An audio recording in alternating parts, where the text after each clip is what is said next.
네, 지난 금요일부터 새로운 자본시장법이 시행됐습니다. 주요 내용은 형사처벌에 더해 주가 조작 등으로 얻은 부당이득의 2배까지 과징금을 병행 부과, 그리고 부당이득 산정 기준의 법제화, 세 번째는 자수하거나 내부 제보에 대한 처벌 및 과징금 감면 제도 도입 등이 골자입니다.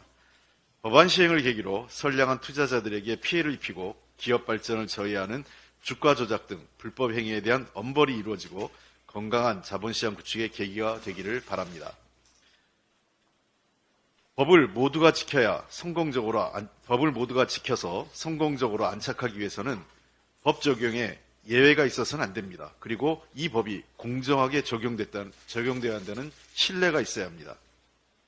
법을 지키지 않고 부당한 이득을 얻어 개미들이 피눈물을 쏟기에도 아무 처벌을 받지 않는 사람이 있다면 그 법은 제대로 시행되기 어렵습니다.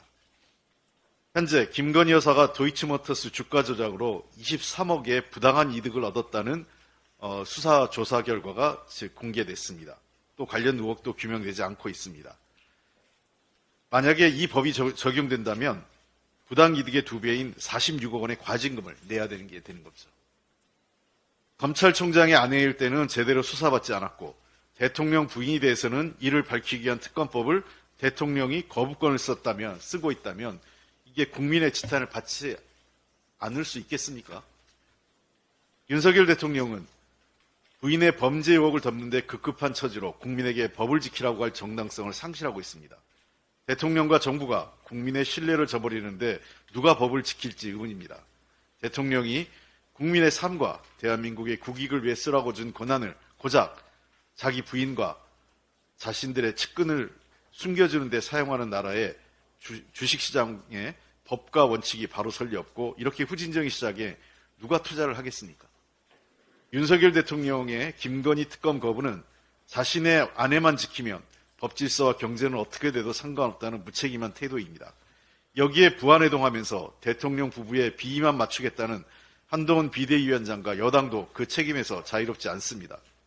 국민의힘은 법을 만들어 놓고는 그 법을 무력화시키는 범죄 의혹에 대해서는 면죄부를 주는 모순적 행태를 멈추고 대통령에게 특검법 거부권 철회를 촉구하는 용기를 가져야 합니다. 아니면 특검법에 재의결 시 찬성을 하십시오. 한국경영자총협회가 우리나라 산업과 관련된 발표에 따르면 반도체, 디스플레이, 2차전지, 미래차, 바이오, 로봇 등 6대 첨단 전략 산업의 수출 시장 점유율이 하락한 것으로 나타납니다. 2018년에는 세계 2위 점유율을 차지했지만 2022년에는 독일, 대만, 미국에 밀려 5위를 기록했습니다.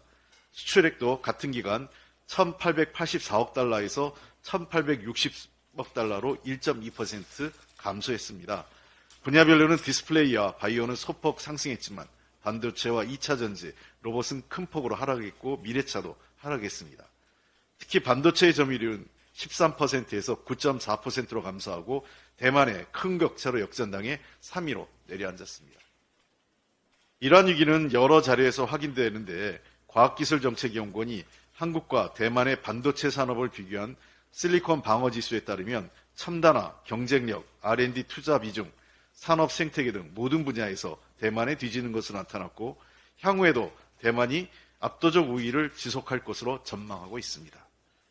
첨단 기술이 경제와 산업 발전을 좌우하는 것은 물론 국가 안보와 생존을 결정하는 경제 안보의 시대에 각국은 적극 대응하면서 국력을 집중하고 있습니다. 미국은 IRA법을 통해 기후변화 대응, 태양광 등 재생에너지 산업, 전기차 산업에 천문학적 액수의 보조금과 세액공제를 제공하고 자국에 유리하도록 공급망을 재편하고 있습니다.